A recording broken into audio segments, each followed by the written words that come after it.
छत्रपती संभाजीनगर शहरातल्या काही भागांमध्ये खड्डे असल्यानं नागरिकांना त्रास होतो। त्यामुळे हे खड्डे बुजवले नाहीत तर खड्ड्यांना नगरसेवक आणि आमदार यांचं नाव देण्याचा इशारा प्रशासनाला देण्यात आलेला आहे।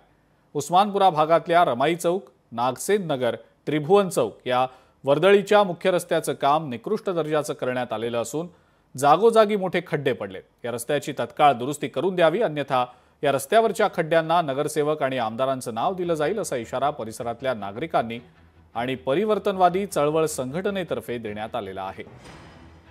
हे जे नागसेन नगर, कबीर नगर, मिली नगर म्हणजे जे खड्डे आहेत हे तात्काळ भरून काढावे आणि लोकांची व्यवस्था करावी।